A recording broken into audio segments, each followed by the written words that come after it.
मैंने अपनी आंखों से देखा सच को नीचे होते हुए और पैसे को ऊपर उठते हुए। मैं अकेली वहां खड़ी थी जहां पे पैसा को ऊंचा, पैसा इतना बलवान हो गया था और मेरी सच्चाई नीचे हो गई। जिला प्रशासन के पास गई लेकिन मेरी सच्चाई नीचे हो गई और पैसा, धन, बल सब ऊपर हो गया। क्या हमारे कानून इसलिए बनते हैं तोड़ने के? कानून क्या गरीबों के लिए बनता है, पैसों वालों के लिए नहीं बनता है?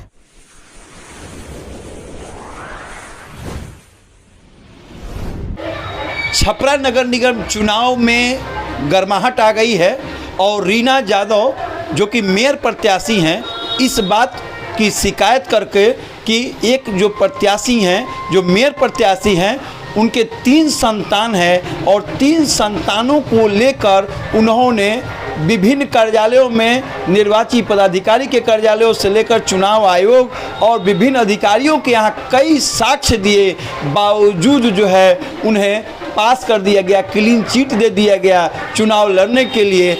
ऐसे में रीना यादव ने यह कहकर कि आखिर में किस कारण से उन्हें क्लीन चिट दिया गया, क्या ये धन बल बेईमानी का समय नहीं है कि जब आज उनको जो है 3 बच्चे रहते हुए उनको जो है क्लीन चिट दे दिया गया।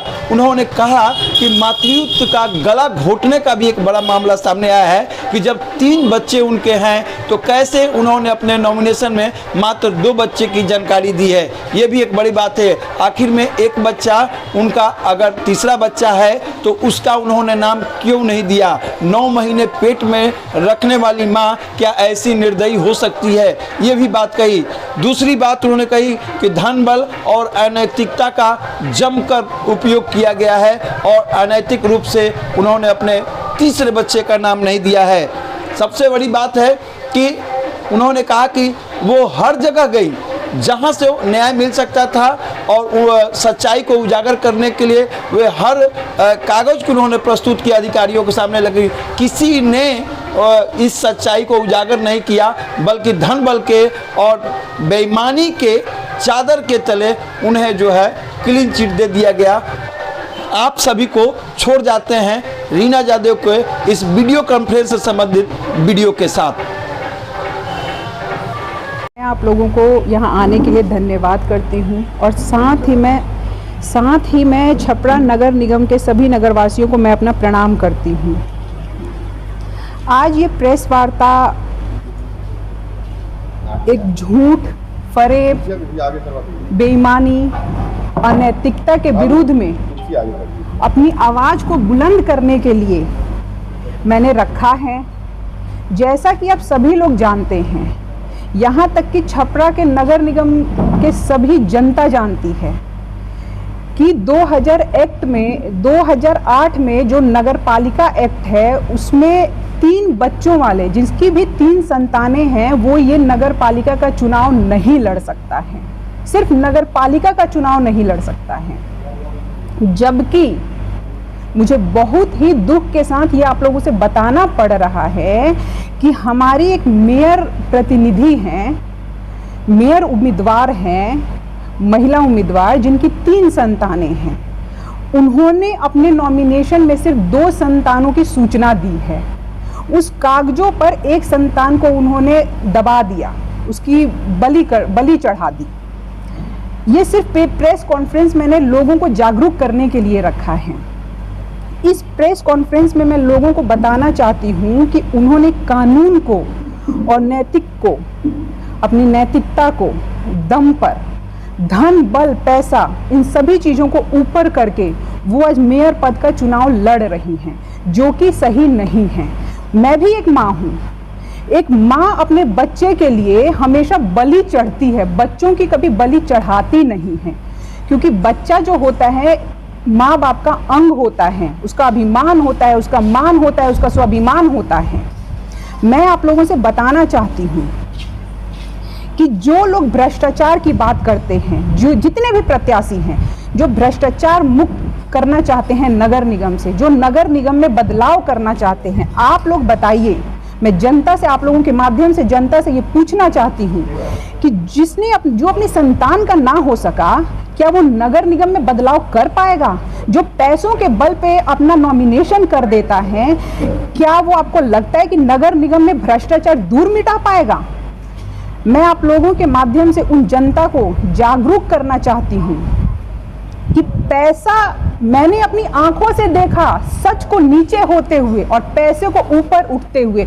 मैं अकेली वहां खड़ी थी जहां पे पैसा को ऊंचा, पैसा इतना बलवान हो गया था और मेरी सच्चाई नीचे हो गई थी। वहां पे मैं जिला आयोग ऑफिस में गई, जिला प्रशासन के पास गई, लेकिन मेरी सच्चाई नीचे हो गई और पैसा, धन, बल सब ऊपर हो गया। मैंने उसी समय निर्णय ले लिया, चुनाव लड़ूंगी, जीतूंगी भी, लेकिन मैं पहले इस सच्चाई को जनता के सामने उजागर करूंगी। क्या हमारे कानून इसलिए बनते हैं तोड़ने के लिए? उसके नियम की जो उसमें टर्म्स एंड कंडीशन बनते हैं, क्या हम लोगों को फॉलो नहीं करना चाहिए? अगर करना चाहिए तो सिर्फ वो कानून क्या गरीबों के लिए बनता है, पैसों वालों के लिए नहीं बनता है? पैसे वाले क्या पैसे देकर कुछ भी कर सकते हैं? अगर ये सत्य है तो कानून, चुनाव आयोग मैंने चुनाव आयोग को बोला कि सर इसका सर्वे करवाइए, इसको सच, मेरे पास जो प्रूफ थे, मेरे पास जितने भी प्रूफ थे, चुनाव आयोग ने उसको गलत साबित कर दिया और एक झटके में बोल दिया कि आपका दस्तावेज गलत है और ये जो इन्होंने नॉमिनेशन किया है वो सही है। इसका मतलब आप लोग समझ सकते हैं, हमारी जनता भी समझ सकती है। मैं आप लोगों से अनुरोध करती हूँ, मेरा हाथ जोड़कर आप लोगों से रिक्वेस्ट है, आप लोग एक ऐसे माध्यम है जनता तक सूचना पहुंचाने वाले, जो सच और झूठ की सूचना आप लोग पहुंचाते हैं, उजागर करते हैं जनता को। आप लोग ये सूचना मेरी जितने भी यहाँ प्रेस के लोग हैं, उन लोगों के माध्यम से ये हर एक जनता तक ये सूचना जाएगी, जनता सच को समझ पाएगी। क्योंकि ये सिर्फ एक मेयर पद के चुनाव के लिए जो गलती वो लोग कर रहे हैं वो तो ठीक है, लेकिन सबसे बड़ा एक औरत होने के नाते एक मातृत्व शक्ति पर उसने दाग लगा दिया है, जो कि नहीं होना चाहिए। एक औरत की गरिमा को ठेस पहुंचाया है। अब रही बात कि मैंने ये प्रेस कॉन्फ्रेंस अपने आप को फेमस करने या अपने आप को जनता के आगे उजागर करने के लिए नहीं किया है, मैंने इसलिए किया है कि अगर मैं इस लड़ाई में, इस चुनाव में जब मैंने घर से बाहर कदम रख दिया है तो मैं हर गलती के लिए कदम उठाऊंगी। क्योंकि ये कदम हम आज नहीं उठा रहे हैं, ये कदम हम पिछले 60 सालों से उठा रहे हैं। इस कदम में देखिए, मेरे पति हैं जिनके ऊपर 18 तरीके के केस लगे हुए हैं। वो केस कोई मेरे घर के नहीं लगे हुए हैं, मेरे घर में कोई मर्डर केस या कोई लड़ाई झगड़ा का केस का नहीं लगा हुआ है, सामाजिक केस लगा हुआ है। जो हम थोड़ा सा किसी के गलत के खिलाफ उठते हैं, प्रशासन हम पे केस ठोक देती है। खैर, ये दूसरी बात हो गई। लेकिन आप लोगों से मेरा रिक्वेस्ट है कि आप लोग इस चीज़ को जनता तक पहुंचाएं। ये प्रेस वार्ता मेरा हर चैनल दिखाए ताकि लोग जागरूक हो सकें। मैं जनता के अदालत में जाऊंगी और हर उस माता बहनों के पास जाऊंगी और उनको इस मातृशक्ति के दाग के बारे में बताऊंगी और मैं उनको उजागर करूंगी कि नगर निगम का जो एक्ट था उसके खिलाफ कैसे हो सके। मैं जनता के अदालत में जाऊंगी और हर उस माता बहनों के पास जाऊंगी और उनको इस मातृशक्ति के दाग के बारे में बताऊंगी और मैं उनको उजागर करूंगी कि नगर निगम का जो एक्ट था उसके खिलाफ कैसे काम होता है, कैसे जो अपनी संतान का नहीं हो सकता, कागजों पर उसने अपनी संतान के मातृत्व को मार दिया, वो दुनिया और नगर निगम का कैसे होगा। धन्यवाद। एक चीज़ और बताना चाहूँगी कि ऐतिहासिक धरती रही है, प्रथम राष्ट्रपति यहाँ से हैं।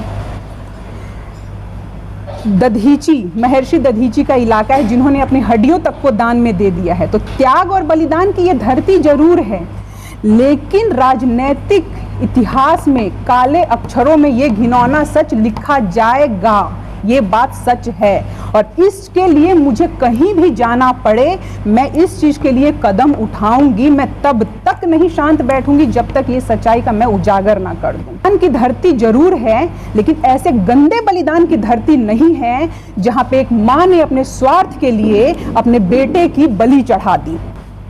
चुनाव आपका सीधा सवाल चुनाव आयोग पे जाएगा? बिल्कुल, मेरा सीधा सवाल मेरा चुनाव आयोग से ही है कि जो दस्तावेज मैंने दिया, सबसे पहले देखिए, न्यूज़पेपर में कुछ भी निकलता है तो उसको हम फैक्ट मानते हैं। भारत का चौथा स्तंभ माना जाता है मीडिया। प्रिंट मीडिया को उन्होंने गलत साबित कर दिया, जबकि प्रिंट मीडिया में अगर कुछ मेरे खिलाफ गलत उठता है तो मुझे शुद्धिकरण अगले दिन करवाना चाहिए। क्या मैं गलत बोल रही हूँ? करवाना चाहिए, जो कि उन्होंने नहीं करवाया। बिहारी ना कि मैं वो सब काम करूंगी जब तक मैं सच सामने ना लूं। देखिए बहुत घना अंधेरा था जब मैं दरवाजा खटखटाने गई, तो मुझे भी समझ में आता है, इतनी दुनिया मैंने भी देखी है, लेकिन दोबारा से सवेरा होता है, हर रात छुप जाती है, उजाला होता है, सूरज निकलता है और सच, और मैं ला के रहूंगी, मैं प्रूव करके रखूंगी चित्रा में कि सच क्या होता है। इस अधिकार कोई टीपा टिप्पणी नहीं करना चाहती हूँ और मैं सिर्फ जो फैक्ट है उस पर बात करना चाहती हूँ। लेकिन चुनाव आयोग ने जब उनकी अभ्यर्थिता को सही ठहराया तो कुछ तो रीजन दिया होगा आप लोगों को। उन्होंने बोला, उन्होंने सही उन्होंने बोला कि जितने, मैंने एफिडेविट भी दिया, उन लोगों ने बोला कि जितने भी ये एविडेंस है इस पे प्रूव्ड नहीं होता है कि इनकी 3 संतानें हैं। उन्होंने बोला जो इन्होंने लिखा है सिर्फ वही सच है। आपने कौन कौन सा एविडेंस? मैंने सारे न्यूज़पेपर का जो एविडेंस था वो दिया था। न्यूज़पेपर, क्यों आपको नहीं पता कि क्या क्या एविडेंस है? जो एविडेंस प्रूव्ड होता है भैया वही दिया था मैंने। न्यूज़पेपर दिया था, उसमें सारे फोटोग्राफ्स दिए थे, जो छठी का खाना खा रही हैं वो दिया था, उनके गोद में बच्चा है, उनके फोटोग्राफ्स में 3-3 बच्चे हैं, वो लोग घूम रहे हैं 3 बच्चों के साथ, मैंने वो सारे एविडेंस दिए थे। एक बात बताइए, जब हम पासपोर्ट पे कुछ उसको ठीक करवाने जाते हैं आफ्टर मैरिज, शादी के बाद, तो कोर्ट कहता है कि फोटोग्राफ ले आओ शादी का, हम ठीक कर देंगे, प्रूफ दे दो शादी का, कार्ड दे दो शादी का। वही कानून आज ये इस बात को, फोटोग्राफ्स को गलत ठहरा रहा है। क्यों गलत ठहरा रहा है? जबकि पासपोर्ट वगैरह हम बनाने जाते हैं तो उसमें वो सही मान्य होता है। आगे आपका क्या कदम रहेगा? यहाँ पे क्या कानून इसलिए बनता है टूटने के लिए? मैंने अपने आंख से देखा कि पैसा में बहुत भारीपन था और मेरे ईमानदारी और सच्चाई एकदम खोखला नजर आया मुझे। आगे क्या धन्यवाद। कोर्ट के दरवाजे